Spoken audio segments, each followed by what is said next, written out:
Let's head right to the voicemail of Truth and Reason.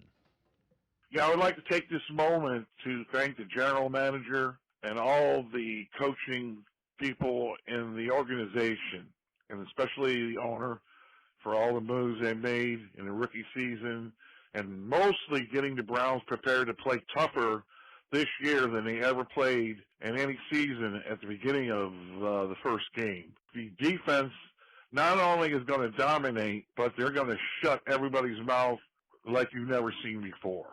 And watch what Joe Flacco does. Watch these tight ends.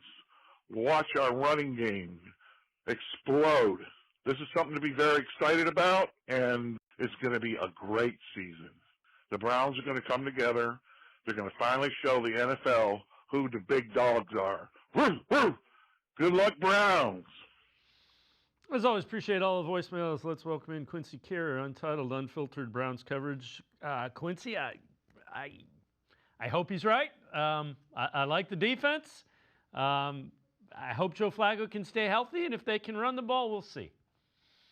I would just like to acknowledge this might be the first time I've been on this show, heard a voicemail, and someone said thank you to Andrew Berry, right? Like it's usually like he got to go. He's got to get fired. I can't believe he did this thing or not. But yeah, I think the moves the Browns have made this offseason, there was a lot of room here for the Browns to overreact, right?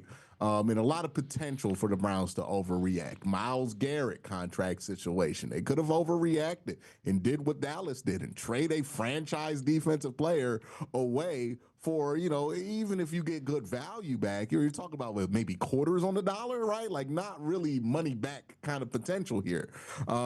So they handled that situation well. I thought they were poised in the draft, found a way to make a trade back. I know we get flashbacks of Julio Jones, but the Browns traded all the way back eventually into like the late first that year they made the Julio Jones deal. The Browns got a 5th overall pick, a 2nd round pick, and the extra 1st round pick for moving back 3 spots in the draft, and still got the guy that they liked at the top of this draft in Mason Graham.